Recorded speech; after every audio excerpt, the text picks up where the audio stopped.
Los Pepis is nothing more than a bunch of murderers. Every bit as bad as Pablo Escobar. There's nothing good about these guys. But what they did is they took Pablo's tactics and used them against him. So one of the things that Pablo would do is if he was going to kill you, he not only killed you, he killed your family, killed your kids, killed your parents, killed your dog. So that's what they started doing to Pablo. Here's the bottom line. Los Pepis had a lot to do with bringing down Pablo Escobar. This is Inside the Life with Giovanni and Dutch, produced by the Mob Museum.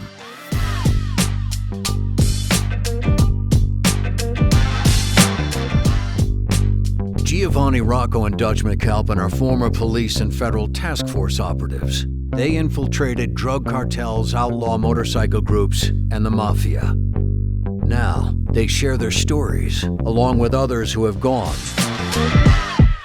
inside the life. On this episode, we get a chance to sit down with Steve Murphy, a former retired DEA agent whose actually his life was the inspiration for the series Narcos, and Javier Peña's partner in the battle against the Colombian Cartel, the Cali Cartel, and Medellín Cartel during the Pablo Escobar days. Self-described, I'm not a tough guy. He's a tough guy. Yeah. He's a kind, humble, tough guy. And he talks about his career from being very small town, local law enforcement. You know, he's a big supporter of the museum. He's done a lot of appearances here with Javier. We actually, right around the corner from where we're sitting with him, is his script, written by Chris Brancato of season 1 of Narcos. So we hope you appreciate it as well, and we hope you appreciate what the museum's putting out for you guys, and enjoy this episode with Steve Murphy. Steve Murphy, I want to welcome you to Inside the Life. Thanks for being here. Thank you, Giovanni. I appreciate you and Dutch. Thank you also. Thank you, man. I'm looking forward to just diving into your life and just sharing your story of Steve Murphy, right? Because, you know, everybody knows Steve Murphy and Javier Peña, and we sat down with Javier, as you know.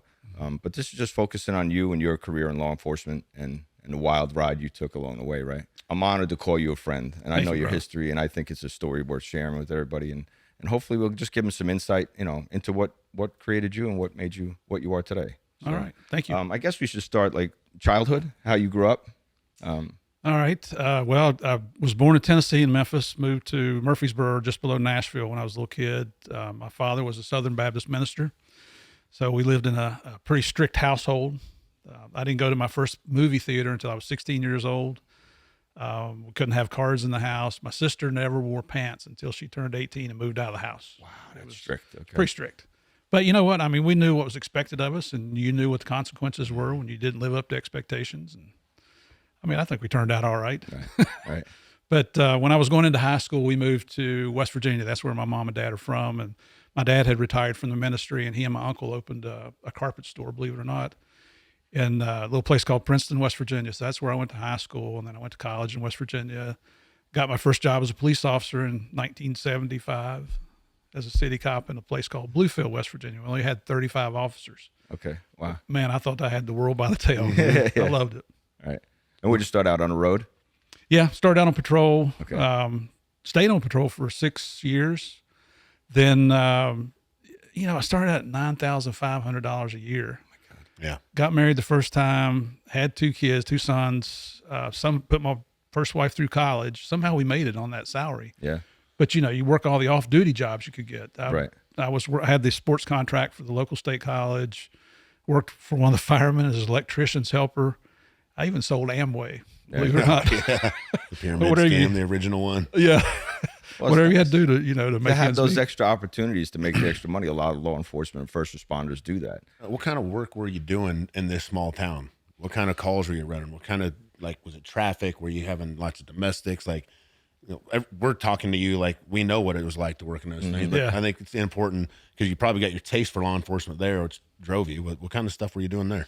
It was just answering calls. It was a lot of, you're doing a lot of proactive stuff because you're on patrol, and I always worked evenings or nights. Never was assigned a day shift in those 6 years. And I'll tell you, if it was evening shift, if you got 10 calls, 12 calls, that was a busy night. There's some evenings you only got 3 calls, you know, so you never knew what to expect. And you did your shared domestics, which we all hated. Right. You know, I had to go through the West Virginia State Police Academy to get my certification. And we got to come home. We lived there in the week, but we got to come home on weekends. And one of my best friends from that was also a police officer. We had a little snitch that worked at a gas station, and just stopped by to see him and say hi. And he said, "Hey, I got a guy that'll sell a pound of weed. We'll call him up." Uh-huh. So so now we're in 1976. So Jackie and I, we hide in the back end of this back bay of this gas station. This young kid, 17 years old, shows up, you know, and it wasn't like you see on TV where you jump out and slam him to the ground. Right. When he showed up and showed him the weed, we opened the door and said, "Hey, pal, how you doing? What you got?" You know, and he's like, You're in uniform? "No, we're Okay, playing okay. close." He said, "We're okay." He said, "I'm okay." And he'd hand me the pound of weed. And so we badged him and flipped him around, searched him, and cuffed him up. Right. You know, we took him to the station. We called his parents. His dad showed up. And honestly, we let the kid go. We dropped the charges because we just saw what was going to happen through his dad. And his dad handled it better than the legal system ever would. That was the worst sentence his you dad could get. And Is about that a Southern Baptist minister as well? Yeah. He was close. But you know, the interesting thing about that whole thing, a few years ago on social media, I got an email from a guy. I saw him posting on our DEA Narcos site. And I recognized his, I'm not going to mention his name, but I recognized the name. And he said something about he had met me and I had cut him a break. And so we reconnected. Really? And he became a successful businessman. He's now retired, you know, doing well in retirement.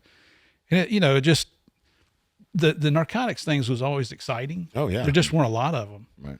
But in 6 years as a city cop in the small town, the most powder cocaine I'd ever seen was 2 ounces. Really? Just a little bitty baggie, you know. Now, is that collective over the years? Or just Yeah, one just shot, about. Right? Didn't see a lot of cocaine. Saw a lot of weed. Okay. You know, it was user amounts. I didn't put people in jail they just poured out in front of them. That hurts them worse than putting them in jail. Yeah. And then, you know, later down the road, you never know where you're going to pick up a snitch. Right. Trying to turn an informant. Yep.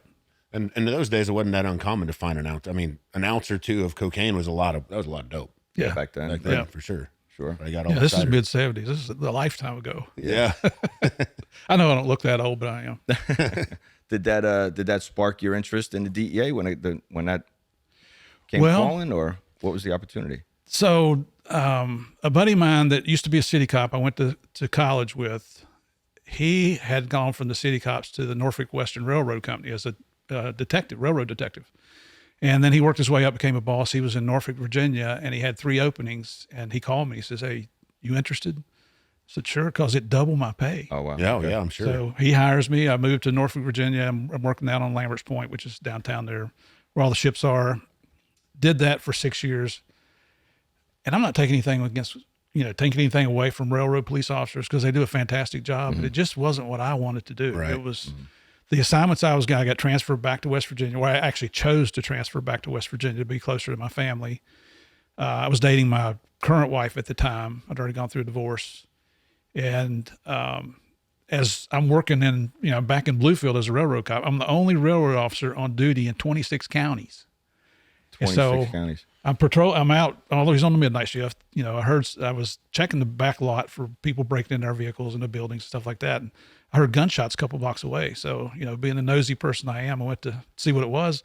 And it was a city cop that was exchanging shots with the guy. He was down on the ground and the shooter was in the 3rd floor shooting down on him. I mean, he had the high ground big time. So I scooted down there and got to him. And this guy had already shot one guy. What happened is the shooter came home, found a guy in bed with his wife. The guy's trying to get away, shoots him in the butt, and the guy makes it down, and he's laying on the sidewalk, and the guy's trying to shoot down and kill him using a .44 Magnum revolver. Oof. So, you can imagine when that shot went off, it was deafening. Yeah. So the police officer that was involved in the shooting was a rookie, and first thing I said, "You got backup on the way?" And he's like, "No, I didn't." So he grabs his radio and calls for backup. So I said, "Well, cover me. I'm going to get this guy." There was a recessed doorway, so I ran over and dragged the guy back up in the recessed doorway so the shooter couldn't kill him. We're exchanging shots. Of course, backup's arriving, and it's amazing how small you can get when somebody's shooting at you, especially with a loud weapon. Yeah. And I tell you what, the guy ended up surrendering. We were exchanging rounds. We never hit the guy. We killed the building, but we didn't hit the guy, And he finally surrendered. So this was a Saturday night, Sunday morning. It's like 2:30, 3 o'clock in the morning. So I helped I just stayed on site to help them process the crime scene and all that. And about 6:30, I went into the station, back to the railroad police station, called my boss to tell him I'd been involved in a shooting. I think I fired 4 rounds. And he was never, a city cop or a sheriff's officer or a state trooper. He was a railroad cop his entire career. In fact, I think he might have been an accountant or something like that before he got into the railroad police. Right. He came in and wanted to fire me because I'd gotten involved in a shooting that was non-railroad business. Mm-hmm. I said, Chief, he was the chief of our area. I said, Chief, I'm the only guy on duty in 26 counties.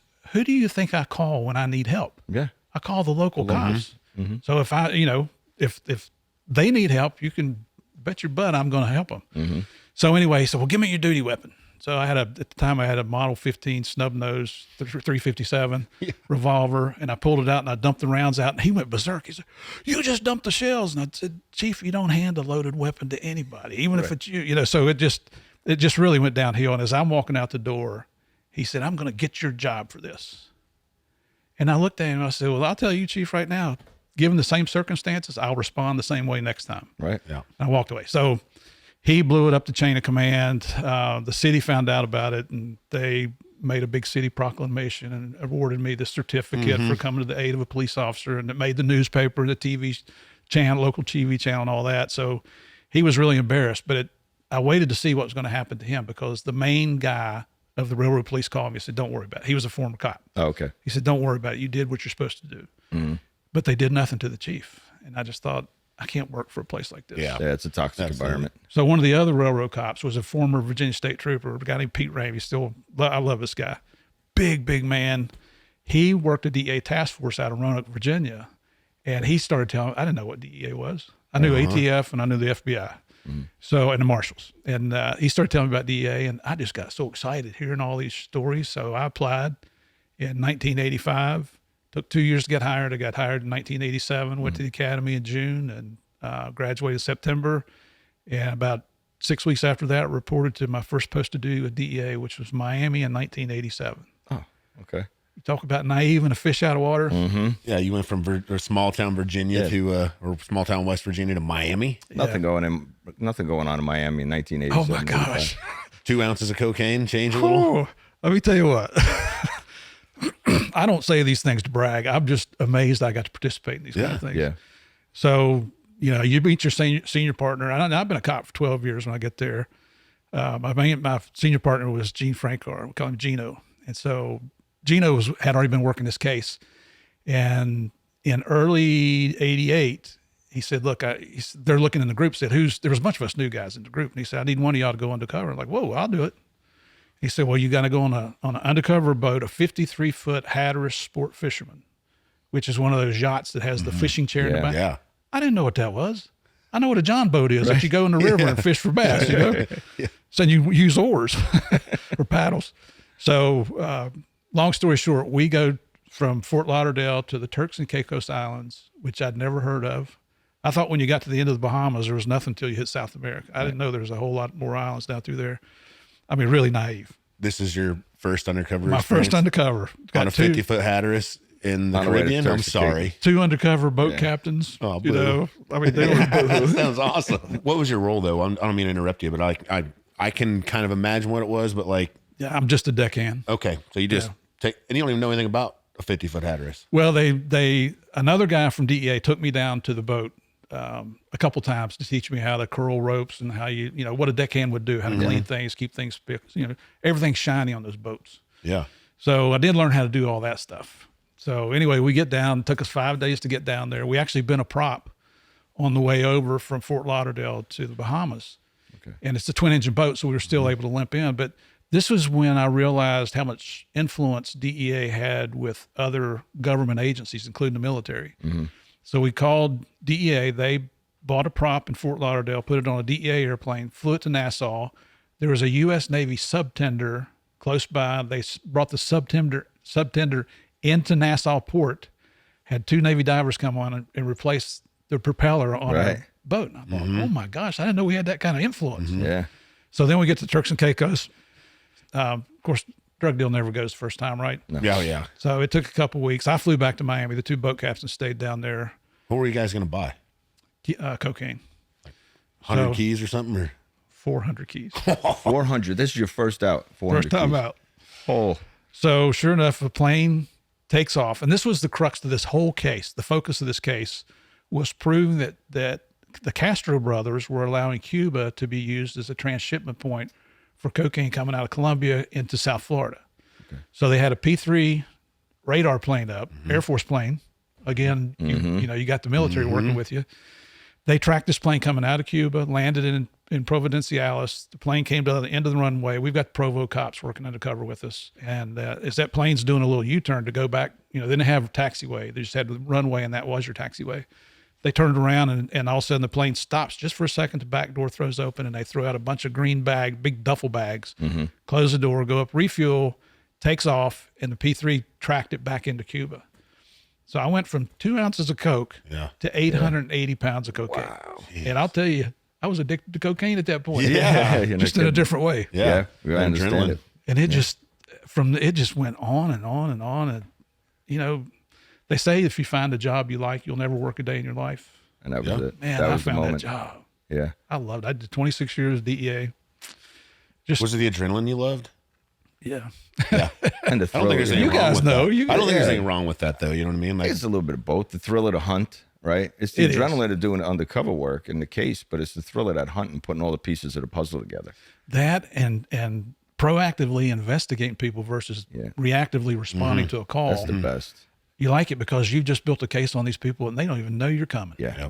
Yeah. And your suspicions are right and proven to be correct. And that's the biggest thrill, right? Yeah. You're not getting that adrenaline like you're knocking down doors. But when you know you have a hunch that somebody's doing something and you start putting that puzzle together, and at the end you go, yep, this started from just an idea. And the undercover I did, it's nothing compared to what you guys did. Oh, I mean, you well, guys, that we've long also- cover stuff. yeah. Mine was all short term. The military asset stuff you were talking about, though, like I remember that. I could not believe how far stretching the hand of the DEA was. I remember we were doing some highway interdiction stuff. We might pick up, 20, 40 kilos of cocaine or methamphetamine hidden in a car. And it was just a mule that had to get it from point A to point B at a certain time, and we were going to run out of time. DEA just landed a C-130. Yeah. Drove a car in the back of this airplane, flew it over to Miami or wherever it was going, and made sure they drove in. And I mean, it was crazy. They could make it happen like that. It was amazing. It's a phenomenal organization. And yes, I am prejudiced towards DEA. I've spent 26 years as an agent there, but they do things that other agencies try to do. Let's just say that. I don't want to badmouth any other agency, but DEA is, we got referred to as the jackbooted thugs. Oh, yeah. It's not that we're thugs. It's just that we've got guys with stones that are willing to try things. Yeah. But the drug Aggressive and world's a hard. violent place, and it has a high propensity for violence all the time. So you ended up with a little bit of knuckle dragging, right? Absolutely. Well, in 89, we were doing a senior agent comes in and we're doing a 17 kilo buy bust on a Friday afternoon. And I'll be honest with you, 17 kilos in Miami in 1989 was like doing an ounce meth deal today. No big deal to you guys. Yeah. You got There's a where to eat reason to get out of the lunch office. Yeah. Yeah. But I joke around that Murphy's Law kind of got us that day because the two bad guys show up and it's a straight out ripoff.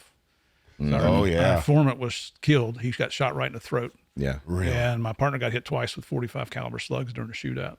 Yeah. He survived, and he actually came back on the job and retired. This was back during the day where every 6 months we had mandatory PT tests. Yeah. He came in while he was on medical leave and could do more one-handed push-ups than I could do two-handed push-ups. Right. Oh, he's driven, wasn't he? He's one of the most laid-back guys I ever met in my life. You had an informant killed.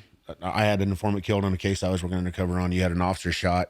Can you kind of describe that? Like what year it was? Like now we have M4s and night vision goggles and EOTechs and all kinds of great stuff. I mean, you guys are probably using you might have still had a revolver or something. I don't know. Well, And how this went down, like how do these people get shot? yeah. When I came out of the academy, they were issuing Model 10 revolvers. Yep. But by this time, I had already bought the Smith & Wesson Model 659. So I had that, but I also had the Colt submachine gun, 9mm caliber. Right. But here's the stupid thing. I mean, we have become so complacent after doing these big cases that these little cases, and here's what I learned is the smaller the case, the more dangerous it is. Absolutely. It's crazy. Yeah. So we didn't wear bulletproof vests. We didn't have helmets. You know what my identification was? My badge hanging on a lanyard around my neck because I'd watched Miami Vice and that was cool. Yep. Yeah. And nobody Stupid. questioned it. Nobody questioned it back No. then. You don't got an extra mag. You got one mag in your gun. Your chains bouncing around with the badge on it. And no one knows who you are. And I got 30 rounds on my SMG, the submachine gun. Yep. So And I think rewinding to what you said about what was going on at the time and the way we operated. I came on a job in 90, all right? So we operate the same way. you didn't draw up ops plans. You did a lot of jump outs. Yeah. And just to paint the picture for everybody listening and watching, you remember doing flashes back then? Oh, yeah. So we did a lot of money flashes. You probably did too. Yeah. So flashes, if you're going to set up a deal, typically once everything is arranged, there's going to be delivery of the dope, right? The product is going to come. But what we used to do is just to set it up. Let's say we did it in a grocery store parking lot, right? We typically did, right? It was always in a public place. You try to make it in a public place for safety, officer safety, as well as the targets, right? We're always, and it sounds crazy, but we're looking out for the target safety too. Absolutely. So the flashes were if you had a guy roll up, if Steve and I were the undercovers and we were talking to Dutch and Dutch was the target, we'd have a short conversation with him. We want to impress him and do a flash. So what we do is we didn't radio or call on our cell phones because we didn't have cell phones back then, right? Yeah. So we would jump on and try to communicate or plan to have somebody come into the parking lot, pull in with a car. We'd lift the trunk. You'd see the flash of money. It could be hundreds of thousands of dollars, and then you just close it. Or it could be a portion of the money. Flash it, car left on. Now we have credibility. Now the money's on set. Yeah. That makes it even more dangerous. That's where all the rips happen. Yeah. You know, and the danger of the rips was the biggest thing, right? You weren't afraid of the guys fighting back. It was the rip. Yep. Like them thinking that we were ripping them, they were ripping us. And so many times. How many rips went bad for you? Did you ever have that happen? Because I know we did. But, you know, when we did flashes, we were talking hundreds of thousands of dollars. Yeah. So my last undercover was in North Carolina in 97. And I was buying hundreds of pounds of weed from a couple local. They were actually from the same little town in West Virginia where I went to high school. Okay. They were just younger than me. Right. And this was up in Mount Airy, North Carolina. And, you know, they're testing you. We found out these guys were carrying those radio directional notification things in their pockets where if there's a radio signal going out, RF detectors. it vibrates. Yeah, it lights up. So we had to be real careful with them, but they were starting to flounder a little bit. So I did a surprise flash on them. And in DEA, that money's more important than you are. Oh, yeah. Say, yeah. So we had the local sheriff's office SWAT team out, and they were there to protect the money. Yeah. Not you. I'm on my own. Yeah. Well, this $400,000 flash, I just flashed them and then had the money drive off. Yeah. And then the deal went like a couple weeks later. Right. But it was just to reinvigorate their interest because they were, they're dying to sell you the weed. Yeah. But since I was a young man, I looked like a cop. Right.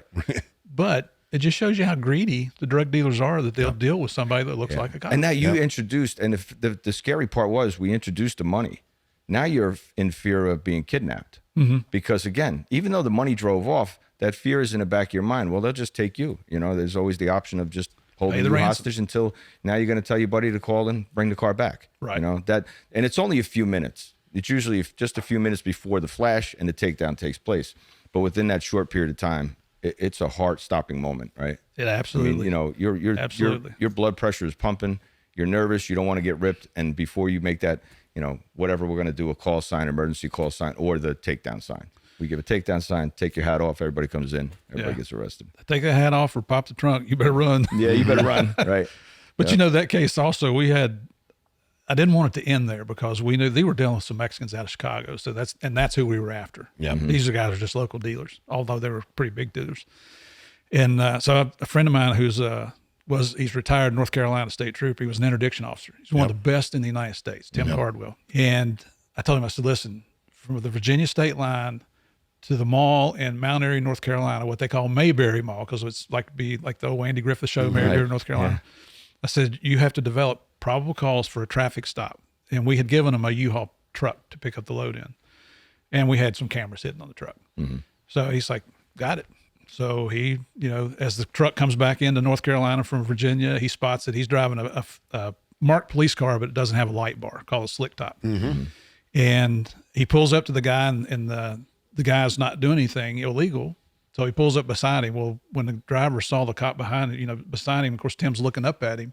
He got real nervous and ran off the road. Or there's your PCs, that's DUI. Right. So they were able to seize the weed before it got to me at the mall. But now I'm sitting in the parking lot with the bad guy. He's in his car. I'm in my car. And here comes his brother, his brother was the violent one of the two. Okay. So you never knew what he was going to do. And I've got surveillances throughout the parking lot, and they've got me protected pretty well. He comes pulling up and he's like, they just got the dope. I mean, he is irate. You talk about ticked off. Yeah. He's like, they got the dope. I don't know what the hell happened. It had to be you. And he's pointing at me, and I'm like, whoa, you, who got the dope?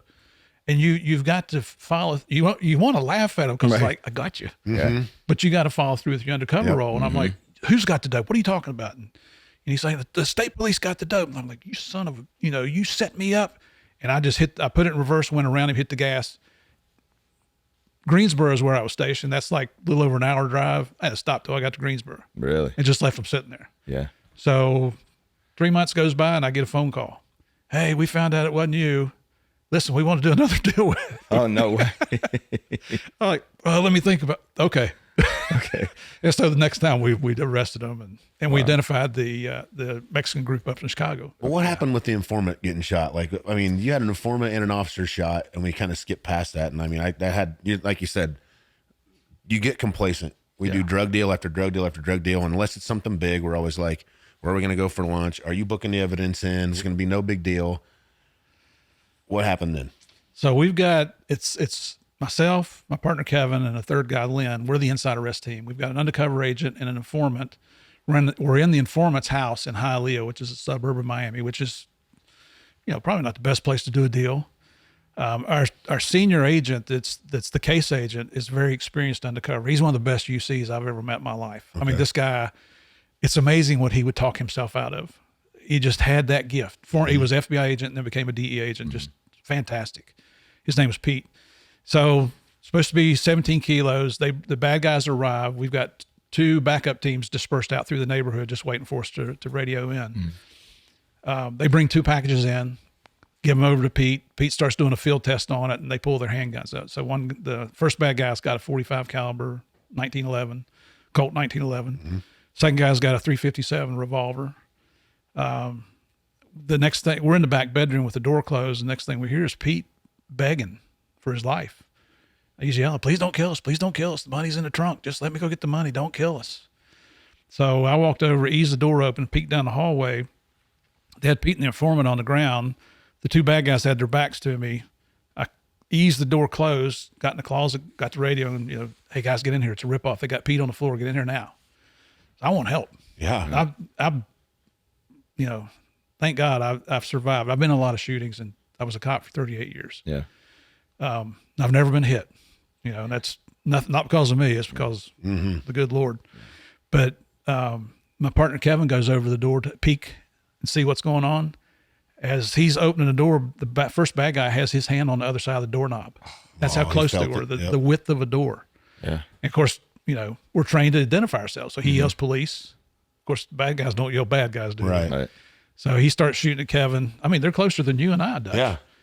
They're shooting at each other. Kevin wings him. Just barely breaks the skin, but Kevin gets hit twice with 45 caliber slugs, one below the elbow and one above the elbow. As he's going down, he slams the door shut. He falls back on top of me. Now, Lynn was standing where when the door would open up, he would have been behind the door. So the bad guy keeps shooting rounds in. So we open up on that door. There's 23 bullet holes in that door when it was all said and done. Yep. He runs, bad guy number 1 runs out of ammo, throws his gun down, runs out of the house. Surveillance forgot to tell us there was a third bad guy, the getaway driver. All kinds of mistakes made here. Yeah. So number 1 jumps in the car to number 3, and they leave, and somehow surveillance doesn't stop them. They already know we're in a shooting because I've already told them. Yeah. But somehow he got away. Yeah. Number 2 had full-blown HIV. He had AIDS. He couldn't walk. He certainly couldn't run. He just barely walks. More of a shuffle than a hobble. Mm-hmm. So he's trying to make his escape. And when he gets off the steps, he fires 3 rounds back in the house with his revolver. And one of those hits the informant right there in the throat. Oh, wow. So now I come out. We're working on Kevin. And this guy, he was a U.S. Marine. Then he was a sports psychologist. And then he became a DEA agent. He is one of the most laid back. And he's the one shot in the arm? Yeah. Okay. And so we've got pills down. We're trying to staunch the flow of blood and, offering words of encouragement. And he just looks up to me and says, go get the son of a bitch. Mm-hmm. So I shouldered up, and all the tactics that I learned in police work went right out the window because I let my emotions get the best of me, which is one of the stupidest things I've done a lot of stupid things, but this one, it's a wonder I didn't lose my life. So when I come out of that bedroom, I'm shouldered up, and first thing I encounter is the informant standing there holding his throat, and just a horrific sight. Yeah. But I bypassed him. Pete's laying on the floor, and he was emotionally, he was out of the scene for the time being. Was Pete shot too? No. Okay. But his yeah, he was shot He down. just shut down. psychological, he was done. 23 rounds yeah, inside they a call it room, going dorsal. a bedroom. Yeah. 23 rounds on your side alone. So I go out, and there's bad guy number 2 is hobbling down the street, and I used to shoot competition. I was a firearms instructor for DEA. A 9mm machine gun has the recoil of like a 22 rifle. Yep. Right. 20-yard shot. I could have plinged him right in the back of the head. Yep. But I looked before I pulled the trigger, and he dropped his gun. Thank God. And that's the only reason he's alive today. He's doing the right thing. Yep. So it's, Wow. and the reason I say that is because that's what separates us between the bad guys. Yeah. That thin blue line is a real thing. It is. Yes. Once you step across that integrity line, it doesn't come back. Right. So, but then, so I got him in custody, and I'll be honest with you, it was a little bit of a rough takedown. He survived. Absolutely. And I walked over to my undercover car. I didn't realize this, but I've had people tell me that when I called DEA-based radio to call for help, that everybody thought I was just calling it for a tag check. And it comes through muscle memory to control your emotions. And my call sign back then was Carib 7. I'm going Carib 7 Miami base. Carib 7 Miami base. And the third time I said Carib 7 Miami base emergency. Dispatch comes up and says, stand by, Carib 7. I'm like, Oh, good God. oh, hell no. All right.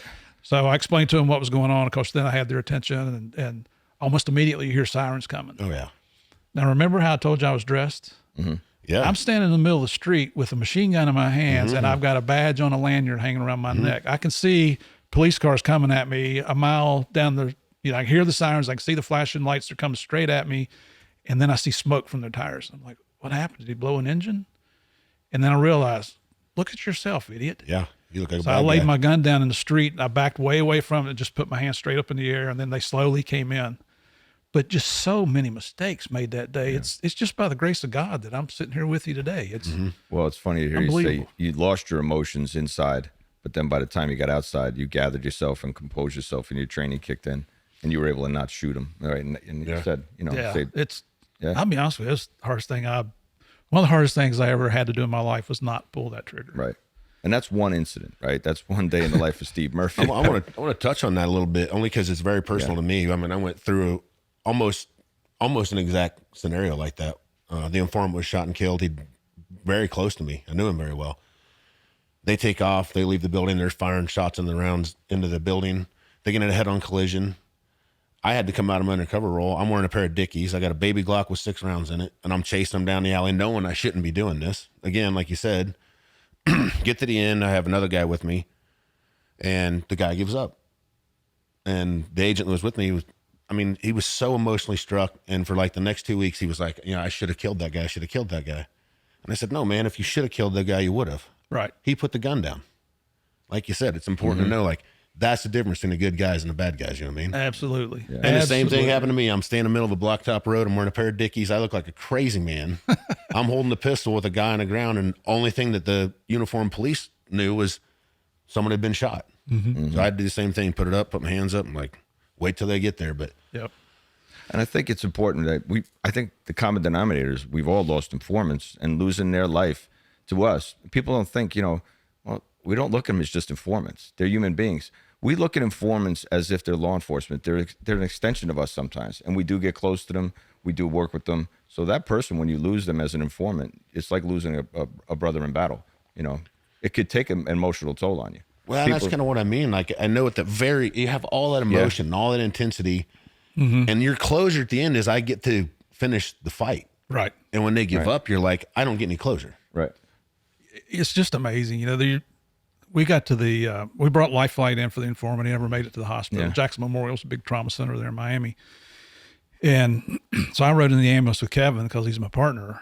And we got in there, and then, of course, the bosses are coming in, to check on him, which is the right thing to do. And one of the bosses looks like over at me, and I'm still in the emergency room. And he's like, Murph, did you get shot? I'm like, no. Kevin got the one that got shot in the informant. He's like, where'd all that blood come from? And I looked down and I am covered in blood on my arms and my hands and my shirt. It was Kevin's blood. Mm-hmm. But you're just so, boy, I hadn't thought about this in a long time. Yeah. Wow. Take a breath. That's your partner. Yeah. And you're so focused on helping him. You know, I didn't realize I was covered in blood. Wow. How long was it? Did you take a break after that?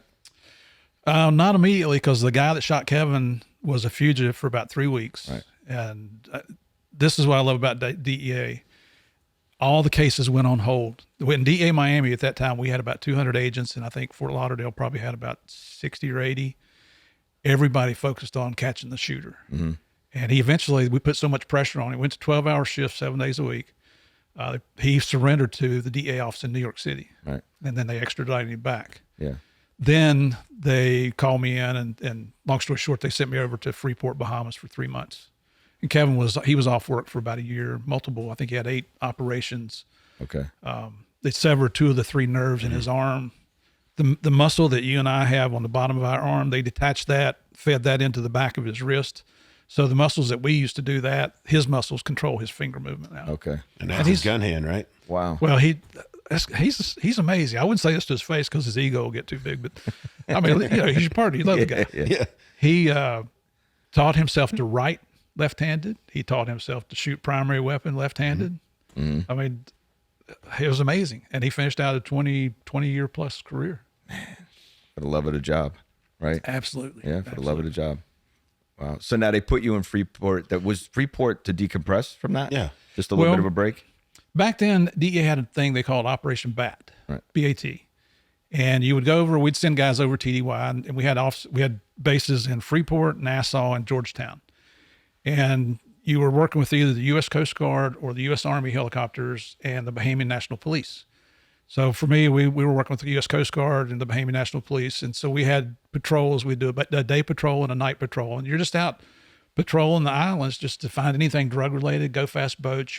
When you're on duty, you're on 24-hour, hot call where you get a phone call and they'll tell you, get out the airport now, launch immediately. We'll give you the coordinates when you come up on the radio. Mm-hmm. Right. It was exciting, but in 3 months, I saw drugs one time. Yeah. No kidding. Coming from Miami to Bahamas and you saw drugs one time. Yeah. Right. And what it was, we were on the east end of Grand Bahama Island, which is where Freeport is. It's uninhabited out there. And we saw something that looked like a bale of hay that washed up on the beach. So they put me in a basket and lowered me down, picked it, loaded up in the helo, took it back. 72 kilos of cocaine had washed up on the beach. Really? And I tell people, if you couldn't make a drug case in Miami in the 1980s, you need to go find a new job. No kidding. Yeah. And they refer to those as square groupers, right? Yeah. Yeah. So they call them They square do, groupers. call square groupers. Yeah. That's Still right. happen to this day. They still float up. Yeah. We should probably bring up what a square grouper is because we're dropping that term. Yeah. But basically, it's like it was a call sign, right? Instead of saying there's a bale full of drugs floating in the water, they'd say there's a square grouper and give the grid coordinates, and then they could go pick it up, basically. Yep. Yeah, Yeah. square grouper. Groupers are popular fish down in South Florida Yeah. region, and a grouper is all over the place. So when one used to float up, they called it a square. I don't know who came up with it, whether it's law enforcement or on a civilian side. Yeah, it might have been I the don't know Floridians either. came up with it. I always assumed it was like the interdiction Coast Guard units or something instead of Or customs. yeah, maybe. or customs. maybe. Whatever, yeah. Yeah. Yeah, but square groupers are still floating up to this day. There's a bar in Jupiter named Square Grouper right now. There is in South Florida. Probably. Yeah, there is. Yeah. It might be a couple throughout Florida called square grouper. Yeah. But again, that just amplifies what you're doing with the narcotics. So when does it pick up again? When you're in Freeport, you're barely getting any cases coming in, right? Yeah. Well, it's nice because my wife, she could fly over from Fort Lauderdale to Freeport for $90 round trip. Right. So she'd come over and there for a while, it was just 2 of us in Freeport. So you were 24 on, 24 off. But then when we got a third agent, you'd be 24 on and 48 off. So I had the best suntan I ever had in my life. Yeah. Because you had so much downtime. Was it a good decompression coming out of? It was. Like, we just went through an emotional moment there. Your partner's been shot, your source has been killed, and now you're in the Bahamas. Maybe that's exactly what you needed, whether that was the intent or not. Yeah, you hate to give management credit, but that's true.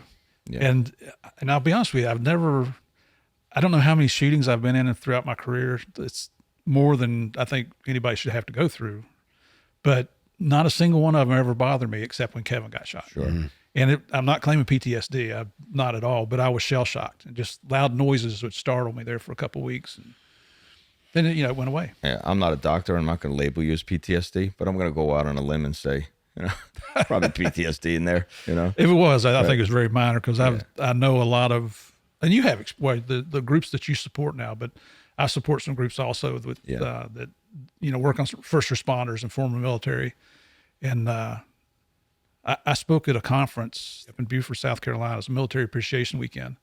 I'd never seen that many service dogs in my life in one spot. Mm-hmm. And these guys are studs. But again, for you to understand and harness your trauma, again, not to go down a whole rabbit hole on the trauma side, but you processed that and was able to move on. You processed, okay, you continued on your career. This is a career-ending event that you had with Kevin. For most people, not for you. Oh. For most people would be, I'm tapping out, I'm done. When he survived something like that. The third agent in the room, he did. We went back to North Carolina to be a banker again. No harm, no foul. I get it. It's a good call. The agent was with me that day, left 2 weeks later. Yeah. Said, I'm done. Yeah. And there's nothing wrong with that. I'm not criticizing anybody. As a Christian, I think God gives us all abilities, special abilities. Mm-hmm. And it's up to you to figure out what that ability is. He will present it to you, but sometimes we don't recognize it. Yeah. I always felt like I was a cop for 38 years. I hated retiring. Right. And now what I do, I've been retired now for 11 years. I do things that keep me in contact with cops. Same here, right? You have to. Just like you guys. Yeah, just like you guys. It's the love of the job. It's the thrill. It's what keeps us connected. But, how long were you there, and where'd you jump off to from Freeport? Did you come back stateside? Yeah, I did 3 months down there and then came back to Miami, continued until 1991. I'd put in for my wife. We're small town people, right? Yeah. So she's a registered nurse. She worked at Plantation General Hospital in a cardiac catheterization unit, which, a lot of people die in there, mm-hmm. or there's a really high risk of dying in there. And she loved that blood and guts. I thought it was, she thinks I'm crazy. I think she's crazy. Mm-hmm. We get along very well like that. So she came to me one day. She's like, it's been really exciting living here in South Florida and all that you do and all that I do. And she said, what's the next most exciting thing we can do? And I'd been working some cases with our office in Barranquilla. I said, let's transfer to Colombia. And she looked at me like I had three eyes, She gives me one of those side glances. And my wife is the kind of person that if you try to tell her what she's going to do, it's not going to happen. Yeah. So just let her think about it. She came to me a couple of weeks later. She said, were you serious? I said, sure. I mean, you talk about exciting, that'd be exciting. She said, well, if we're going to do it, let's do it while we're young. Mm-hmm. So I put in for transfer. You have to volunteer to go overseas with DEA. Mm-hmm. Got selected for Barranquilla. A couple weeks later, got that transfer was rescinded because they needed a native Spanish speaker immediately in Barranquilla. So I applied for Bogota, got that one, went to language school for 6 months, taught me how to speak Spanish. They taught me how to speak proper Spanish. Right, yeah. I don't speak proper English. Right. Right. So, when I speak Spanish, it's like, hola, y'all. But we get down there, and that first week I was there, this was June of 1991. That's when Pablo Escobar surrendered to that custom-built prison. I'd been in country 3 days. I got there on a Sunday, went in the office on Monday, and on Thursday he surrendered. So I was walking around saying, yeah, you guys, you've been working on it forever. Got here 3 days. I've been here 3 days. Look what happened. It was a joke. But so that's where I met Javier Peña and another guy, Gary Sheridan, and kind of started working with them. And then Gary got promoted, so that left Javier, and he moved to Barranquilla. So that left Javier and I working the Escobar case together. Javier's already been there 3 years. Yeah. Wow. Here I'm a new guy coming in the office. So that first year gave me the opportunity to learn everything about Pablo Escobar, meeting with the cops, traveling to Medellín, going to all the wiretap rooms. Mm-hmm. But when Escobar surrendered, I thought it was a good thing. Mm-hmm. Mm-hmm. All I saw in the embassy, especially with DEA, was disappointment. I mean, everybody was like, you just shot their dog or something. Yeah, gut punch. Yeah. And I'm like, what's wrong with you guys? They said, you haven't been here to go through all the deaths, the murders, everything that we've gone through. You don't understand what happened. We want this guy. Yeah. We don't want him living in a custom-built prison. Mm-hmm. So, and then when they explained it to me, I understood what you're talking about. Well, when he escaped a year later in 92, that night, the head of the Colombian National Police called our boss and said, we want Peña and Murphy in Medellín tomorrow. And so you don't say no, right? Right. I mean, you talk about getting excited. I'm starting to shake my leg here just thinking about it now. So next day we fly up to Medellín, and for the next 18 months we lived with the Colombian National Police. Sometimes we get to come home on weekends. Sometimes we didn't. Going out on operations every day, going out on the Huey gunships, going out on surveillances, going out and meeting informants. Pablo is glamorized as a Robin Hood, and I'm wondering, like, you know, when your experience with the government people, with local people, knowing he's in a custom-built prison, did you feel like you were working on the same team, or what was their feeling of Pablo? That was, and that's a great question, because I went in with the feeling when I arrived in Colombia, don't trust the Colombian National Police. Right. Man, it was 180 degrees opposite of what I went in with my mindset. I think there was 3 instances where we had low-ranking Colombian police officers that we'd be going on an operation, they'd make a phone call, and we get there, nobody was there. You know, so that was the extent of it. There was a 4th one, a major we worked with a very elite group of guys called DEA, plainclothes. These are butt kickers. Yeah. These are operators. Right. One of they always had 2 majors in charge. After Pablo was dead, we found out one of the majors had been working with Los Pepis and the Cali cartel. Okay. So they could have killed us at any time, but they didn't. Really? So that was the only corruption issues we had the whole time I was there. But these guys, so that first week, well, within the first couple of weeks, our ambassador was a retired Navy lieutenant commander, can-do kind of guy, the guy you want to work for. Yep. Yeah. So he calls our boss, and our boss calls us, says, hey, you guys need to come upstairs and meet some new people. So we go up there. It's Delta Force from the U.S. Army. Now, you know, I'm looking at these guys like, okay, you guys look like studs, but what do you know about narcotics? Right. So, but I figure we're all, we're on Team America. So Javier was really standoffish. He didn't accept him right away. And then it was less than a week later, they said, got some more guys we want you to meet. SEAL Team 6. So now I've done my research. I know who 6 is. I didn't know who Delta was because they were so secretive. And I'm just like, man, we have the studs of the world working with us. They moved to Medellín. They're living in the base, very primitive conditions. They had to build their own bunk beds, things like they were sleeping in sleeping bags on a concrete floor to start with.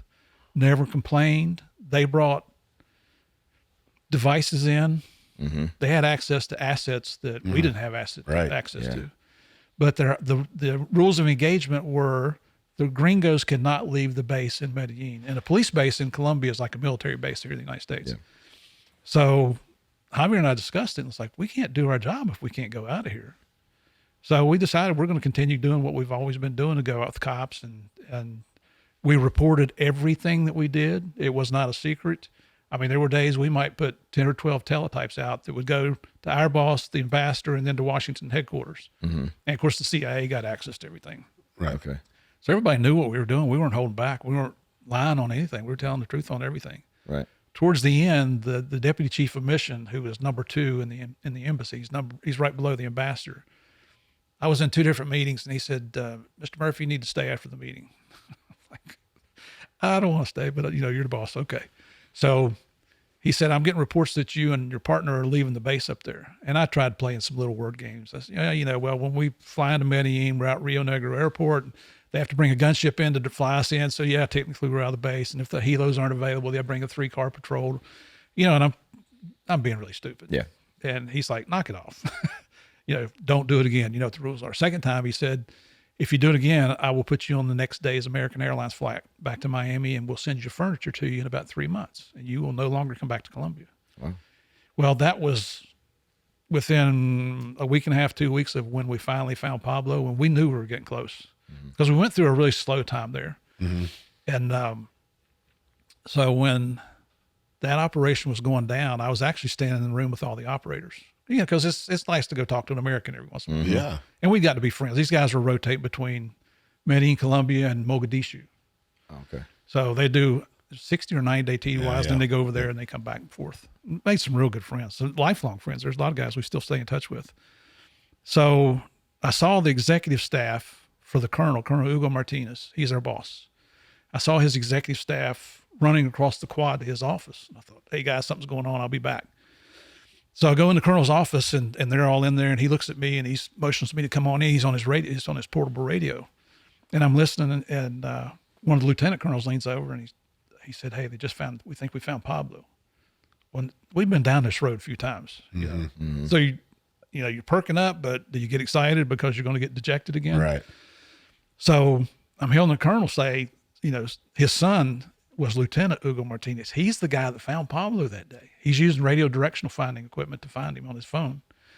So, I hear the colonel say, a couple of you go around the back. We're loading up this 600-man force to come out and reinforce you.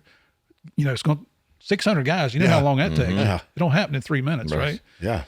So he said, but go ahead and surround it. Don't let him get away. Well, these guys, they're not going to wait on anybody. These are can-do guys. These are guys who, we went to a funeral one time when 8 DEA officers were murdered in one operation. There's so many Colombian National Police officers killed. They have their own funeral home in Bogota. Really? It's got like 6 or 8 viewing rooms when you have a wake. Wow.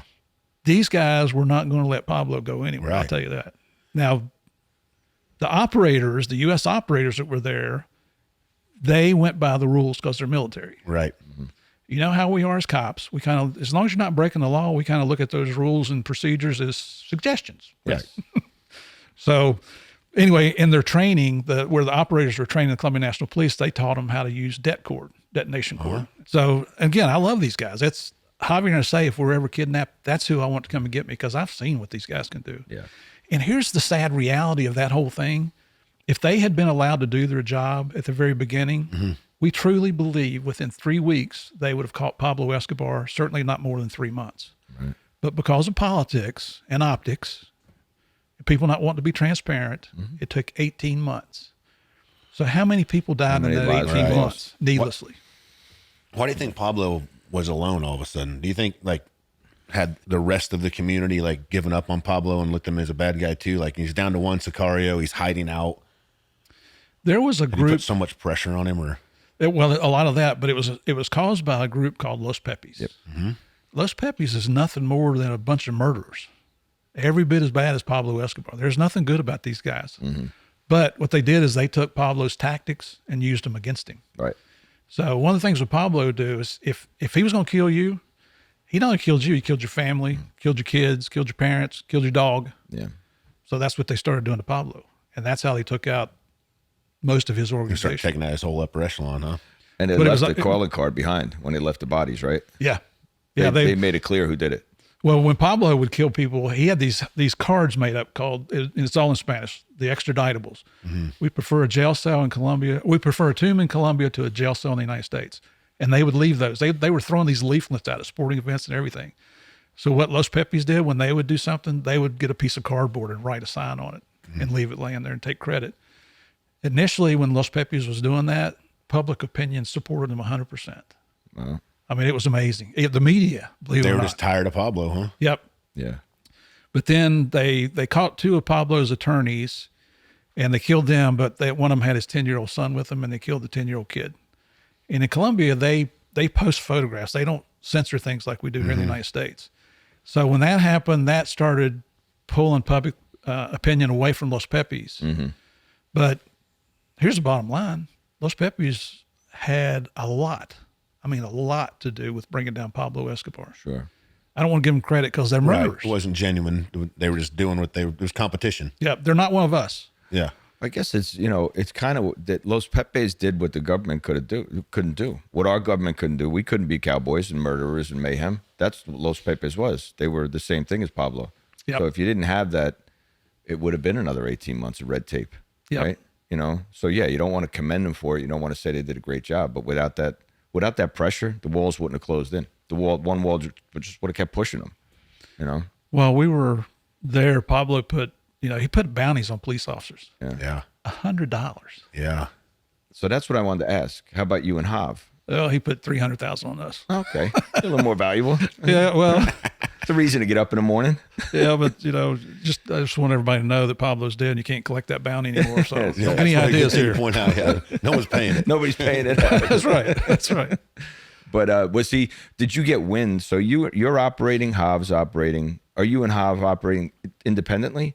You're together and you're in the road, but you don't speak much Spanish, right? Your Spanish is rough. Well, back then I learned that. So that first year, I learned more colloquial sayings, more dialects.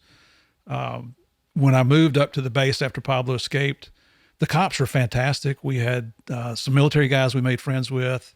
We even had the Office of Human Rights come in. That's a little disconcerting to have them go on an operation with you where you're just trying to survive. Right. Yeah. But in the long run, it paid off because they told the truth. They said, the gringos, Javier got accused of a lot of things later on, passing classified information, Los Pepis and things like that. Right. And they're like, no. We were there. The gringos didn't do that. Yeah. The Deheen guys didn't do that. So they saved our bacon in the long run. Right. But these people, if we weren't out on ops, they'd come and get you. They had a hard time saying Steve. It came out as Steak or Stick. Uh-huh. And so they'd come, if we're not out on ops, they come over, Steak, come on, we're going to go talk Spanish. And so we go down to the mess and get coffee and just talk. Yeah. And so there's a lot of times when we would be on the Huey gunships going out to do a raid at these fincas, ranches. And if there's a major or lieutenant colonel on there, they wanted you to ride with them because you're the American. And then as you're coming in and, sometimes you're getting shot at, they'll look at you and they go, Steve, me and you front door.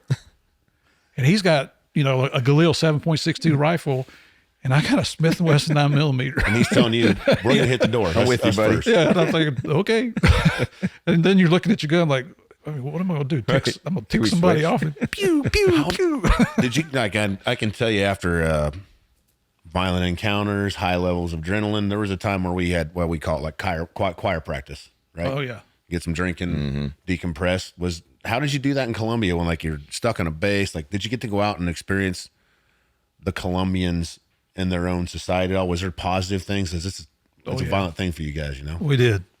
I drank so much down there. I haven't drank alcohol in 20 years, 24 years, as a matter of fact. But their police base had an inner perimeter and an outer perimeter. And between those two perimeters was a community. And everybody in that community had been vetted. And this was not a well-to-do community. This is almost poverty level people. But there were little restaurants in there. So, we'd go to the cops or go with the cops, and there's a place where you go get burgers and beers. And of course, they got aguardiente down there that just tastes like ouzo. If you ever tried, it tastes like licorice. Yeah. I know what you're talking about. I hated it, but the little shot. Yeah, you're doing shots, and the cops would chase it with orange soda, and it was just too sweet. That's like so we chased it with beer. Yeah. Well, then, you go stand up and you'd fall out on the sidewalk because beer and aguardiente didn't go too well together. But, we'd have almost every weekend, if you were back in Bogota, we'd have parties at somebody's apartment.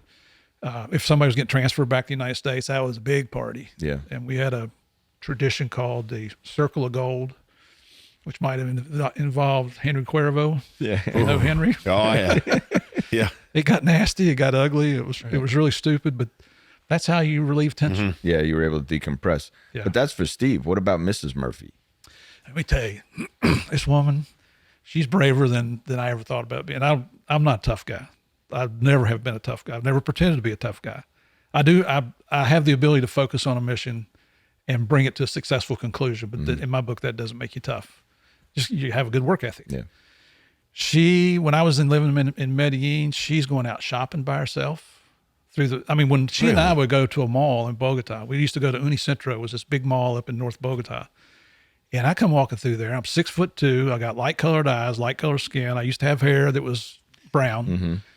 And we would walk through a mall and men would just stop and stare at me as I'm walking by. I'm thinking, is my zipper open or I got something on my nose here or, what's going on? But it was just because they hadn't seen that many gringos. My wife would go in there and she has a little bit of Indian blood in her, so her skin is a tad darker than mine. Okay. I'm English Irish. I'm about as white as you get, So when threats would come in, they might put additional security on our apartment building, and she'd walk right by the guards because they didn't know who she was and walk over to Unicentro. It was only a few blocks away. Really? Go shopping. She would go in and barter prices. She would take clothing in exchange. I'm like, how do you do that? And here's what we found about the Colombian National Police people. If you go in with a smile on your face, you understand that you're in their culture. You try, she'd look, let's say she's going to buy a pair of shoes. She would look up the English-Spanish dictionary for all words she might need. When you were doing these things, did you come home? She's out shopping. She's going out on her own. She's doing these things, living her life. Were you coming home after a day of operations with Hob or after being out with the locals? Did you tell her what was going on? Did you tell her how close the investigation was? Or did you just keep that from her? Sometimes she knew the significance of what we were doing. She was very understanding. She was very forgiving because I was never home. She eventually got a job as a file clerk within the DEA office there because our wives couldn't work outside the embassy because it's not like a TV show, Narcos, where it shows her working in a hospital in a community. That's not true. So she saw every day what was going on. When I was in Medellín, if Javier was back in the embassy, we'd always touch base every morning so he could report what we had done the previous night, and vice versa. When I was in the embassy, we'd do the same thing. And so by the time she got to the embassy, I hadn't called her. If you're going on ops, you don't have time to make a personal phone call. And she understood all that. So she'd go to Javier. He eventually got to where when she come walking in, he's like, just talk to Steve. He's alive. He's good. He's healthy. Everything's good. He'll call you when he can. Nice. Right. It's just funny how it all worked out. It's just it's like a family. Yeah. Now, how did you and she leave when Pablo meets his demise? You wind up coming. How does it end? How soon are you off ground? Well, we adopted we adopted our two daughters are adopted Colombians. So Monica was the first one. She was 8 months old. We adopted her in October of '93. Pablo was killed in December '93. Okay, so after the adoption, I had to go back to Medellín. So my wife and my new daughter, my two sons stayed in the United States because we couldn't have children down there. So Connie's taking care of the baby. Then Pablo was killed on December 2nd, 1993. I get back, that was a Thursday. I get back to Bogota on a Friday. We might have partied for a long time to celebrate. And then she and I went to the United States for Christmas for 3 weeks. We come back to Colombia. We wanted to adopt a second little girl. We wanted twins, but we couldn't find any. So we adopted our second daughter, Mandy, in May of '94, and we transferred in June. We PCS, permanent change of station, back to the United States in June of '94. Mandy's from Medellín. So she was 5 months old when we got her. So here's my wife and I, flying back. There was an informant on the plane that I was kind of escorting to Miami. And I've got my wife and my two daughters. The girls are just, Mandy's an infant and Monica's a toddler. And you got this long flight to Miami with a 4-hour layover. And then we got to fly to Raleigh, North Carolina, because we're getting stationed in Greensboro, North Carolina. And it was a long day. Yeah. But it was exciting. From when Pablo was killed in December of '93 until we left in June of '94, Javier and I still had to go back to Medellín and tie up loose ends. Right. There's still a lot of things going on. The Cali cartel was moving in and taking control of everything. The Escobar family was having to give the Cali cartel members millions and millions and millions of dollars. They wanted reparations for all the money they'd spent, all the properties they had lost because of Los Pepis and the Medellín cartel. So it was still very, very busy until we brought it back to the United States. Okay. So I've just spent 4 years in Miami, 3 years in Colombia. So 7 years in a little bit high stress situations. A little bit. And I go to Greensboro, North Carolina. I didn't even know where it was. Yeah. I had to look on a map. First time in my life I'd ever seen crack cocaine. I didn't know what that was. Right. But that was the drug of choice at that time. And I've always worked in a task force environment, I guess because of my local police experience before becoming a Fed. And I preferred that. I like those kind of guys, they're willing to come out in the middle of the night and work with you. And I had a blast down there. We did one OCDETF case, and in 2 years we charged 76 people federally. And and not only did we get the dealers locally, but we took it back to the sources of supply, and we identified one guy in New York City, a Haitian group out of Orlando. Seems like there's one more, but I can't remember what it was. But it was, it's as good or as bad as you make it. It's pretty amazing how a small town drug case can turn into transnational, even global, in no time at all. And next thing you know, you got a lot of resources. Yep. Los Pepes. Los Pepis. Now that's an acronym, and when you translate it into English, it stands for People Persecuted by Pablo Escobar. So these were Pablo's enemies. Well, think about it. Who was his number one enemy? Cali cartel. Right. So that's where the funding was coming from. And then because when Pablo escaped from prison, what led to his escape is he killed two of his lieutenants, Kiko Moncada and Fernando Galeano. Kiko was his childhood friend. They grew up together. When Pablo murdered them because he suspected they were holding out money on him. Kiko's main bodyguard was a guy that we called Don Berna. Diego Murillo Bejarano is his real name. When Pablo killed Kiko, that's when Don Berna switched allegiance to the Cali cartel. And he did it kind of at the behest of Kiko's wife, Judy Moncada. I think that's her first name. So turns out he ended up being an informant for us, who we never trusted while we were at the police base on the manhunt. We even went to Colonel Martinez and like, who is this guy, Colonel? I mean, he looks like a drug trafficker. And he said, hey, the Attorney General has authorized him to work with us as an informant, so just be careful. Mm-hmm. What we found out later, Don Berna was the head of Los Pepis. Oh, he was, yeah. So this guy, we established a 1-800 tip line in Colombia, and the State Department gave us a $5 million reward. So a lot of people were calling in for that money, but they always want to talk to the gringos, right? So it's me and Javier. So honestly, probably 8 to 9 of the calls came in were bogus, but every once in a while you might get one that you want to go talk to somebody. Well, you don't bring them to the base because Pablo had spies outside the base. Mm-hmm. So we'd meet them at the bus station. Well, if our Tajín guys were out on ops, they were busy and couldn't go to protect us, Don Berna and his guys would protect us. Really? Not knowing who they were. Right. And we'd always meet at the bus station there in Medellín because it's massive. It's like going to Grand Central Station, The funny thing is when we would go in and you want protection because you want to make sure it's not a setup to kill us. People in that bus station knew who these guys were, maybe just by the way they handled themselves, but it was like the parting of the Red Sea. Nobody would come close to us. Okay. We just didn't know who they were. Right. So after it's all over, to find out who Don Berna was, what he represented, he ended up becoming, after we took out the Cali cartel, then the North Valley cartel, he created an organization they referred to as La Oficina de Envigado. He became the biggest drug trafficker in Colombia. He's doing 30 years in prison here in the United States right now. Mm-hmm. And he's due to get out probably in the next few years. Really? So, but it's so ironic that there's so many situations you learn about after the fact that you didn't realize the danger you were in. Yeah. I mean, it's dangerous, but how close you came. Yeah. Yeah. Yeah. So that's why I say it wasn't me. It's all glory to God for getting me through that. And Javier as well. You're right. You're right. So many times you look back, it's always that case, right? You look back and you're doing the good work and then you go, oh my God, what did I put myself to? What could have happened?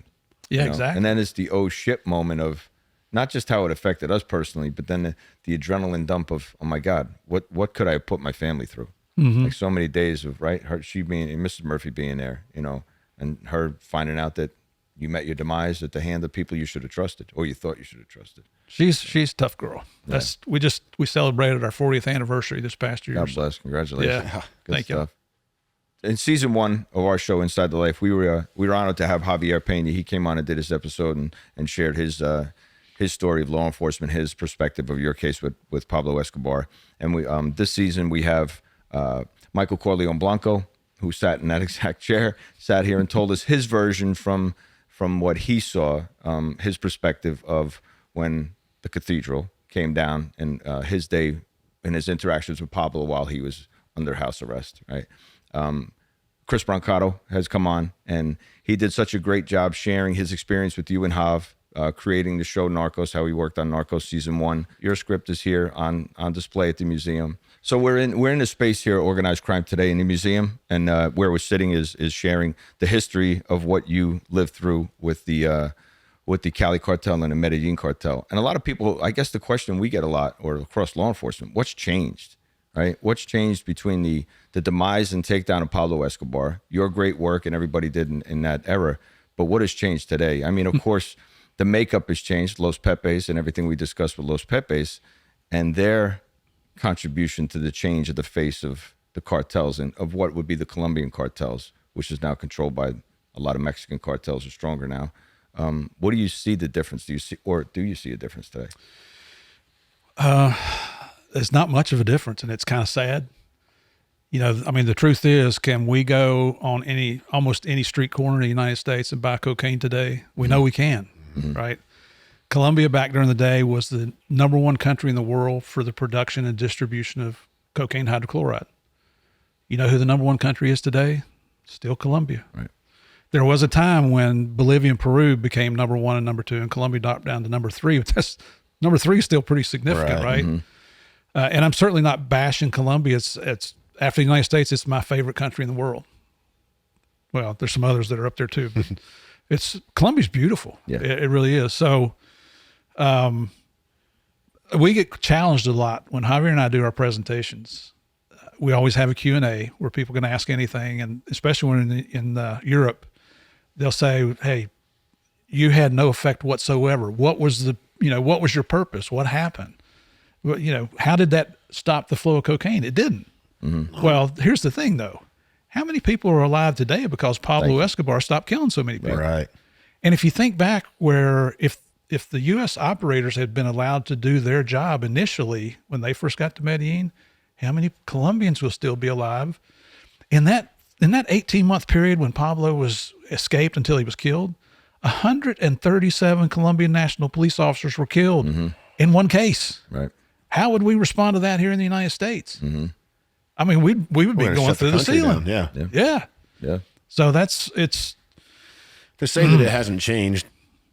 I mean, it's still exists. You can still buy cocaine anywhere you want. But what would it be like if you weren't doing anything to stop it? You know what I mean? It would be out of control. Like it would Absolutely. be at every level of our government. It would no longer.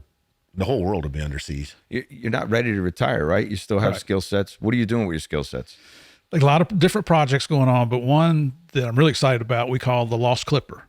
The Lost Clipper involves the disappearance of 15 Americans in Micronesia in the South Pacific in 1938, prior to World War II, prior to Pearl Harbor. So our theory is that the Pan Am, this is not theory, some of this is actual fact. Pan Am Airways had these aircraft, the newest aircraft, they were seaplanes called the Clipper series. One of those was the Hawaiian Clipper. It flew from San Francisco to Chiang Mai, China. And keep in mind that the Chinese were at war with the Japanese at this time. The plane was a 4-engine plane. It's massive, much bigger than any planes we have today. Maybe not these double deckers, but I mean, just massive. Right. But it had the island hop because it didn't have fuel capacity to fly very far. You had to be extremely wealthy because if you remember, 1938 was the Depression here in the United States. So you had to be extremely wealthy. So anyway, the Hawaiian Clipper is going over. It lands in Hawaii. The passengers spend the night, and half the people on the plane are crew, and then there's a few passengers. So they get up the next morning, and there's reports that when the plane took off on the water, that it seemed like it was tail heavy. When it got to the point of no return, 2 Japanese spies, this is our theories, 2 Japanese spies had secreted themselves on that airplane. Once it hit the point of no return, they came out with handguns and skyjacked the Hawaiian Clipper, forced it to land in Truk Lagoon, which was the Japanese Pearl Harbor. That's not speculation. This is all history. They took the 15 Americans off. We think that they eventually murdered them and buried them on an island in Micronesia called Tonawas. Then they took the Hawaiian Clipper to Japan. They reverse engineered the engines on that plane because that was the latest engine technology. And those are the engines that they put on the Japanese Zero fighters that attacked Pearl Harbor. Really? So the point of all this is, and it's a very long conversation, but at Reader's Digest, we're trying to bring closure to 15 families. What happened? Somebody in your family just disappears and never comes back from a trip. So we're trying to bring closure on that. If we can prove all this, it'll be the first skyjacking in the history of the world. If we can prove this, the first attack by the Japanese against the United States was not Pearl Harbor, because some of the people in the Hawaiian Clipper were U.S. military. Wow. Which begs the question, what were they doing on the plane? Right. There was also an Asian businessman on there who owned 3 Chinese restaurants in Newark, New Jersey, who was carrying the equivalent of $3 million in bearer notes, bearer bonds. He says that he was going to give those to Chiang Kai-shek to buy, because that would buy 15 American fighters and a year's worth of maintenance. Our theory is he was going to give that to the Japanese as ransom to get Amelia Earhart back, who disappeared in 1937. So there's a lot of theories here. Earlier this year, we made our 5th trip over to the country of Chuk. We took cadaver dogs. We actually got positive hits. We brought back some big concrete pieces that tested positive for DNA, and we're still investigating. Yeah. So that's in a nutshell. That's what the Hawaiian Clipper is. I get goosebumps talking about it. It's exciting. Is that privately funded? Yeah, by us, Okay. by the members of the team. It is. It's we all pay our own way. The head of the team, I think he's probably spent over $200,000. Wow. And we've got all these movie studios that, hey, if you put a piece of tangible evidence in my hand, we'll fund everything. Okay. Well, you know, you got to go spend the money to go do the research first. So Yeah. That's amazing. I mean, you know, and for you to not, I understand, I guess it's part of your legacy, right? Wanting to give those people closure. Because again, watching so many people lose their lives, watching so many people fall victim to Pablo's reign, you know, it's a way of kind of giving back a little bit. You know, this is a really corny saying that I've kind of coined, but it just says it all in a nutshell. And it applies to you guys as well. Did you take an oath when you became police officers? Yes. I did. I did too. Just because we retire does not mean that our oaths expire. That's right, sir. You're absolutely right. You guys are doing, you know, you're doing what you can to help your fellow man. I just try to do what I can. Yeah. Still have, you know, or I have a weekly true crime podcast called Game of Crimes with Murph in the morning. It's doing pretty good. Javier and I still have our speaking business, traveling around the world, telling this true story about Pablo Escobar. We've actually done it here in the Mob Museum a few years ago. And it's just, there's other TV projects we're working on and our books out and things that I never thought would happen in my life. Right. Right. Go from being a small town country boy to sitting here talking with, you know, 2 undercover studs that, you know, you guys are world renowned. The honor is all ours, Steve. It's an honor to sit here with you. It's an honor to share your story and your life and your journey. I really appreciate you coming here. Thanks for coming to the museum. Believe me, it's an honor and it's my pleasure to be here. And thank you for supporting the museum. You and Jav have been great. Like you said, you've done your appearances here. Hopefully get you to do another one soon together. You know, anything you do to support us, we appreciate it. Absolutely. Thanks, guys. For behind-the-scenes photos, merchandise, and exclusive content, visit InsideTheLife.org. Rate, review, and subscribe wherever you get podcasts.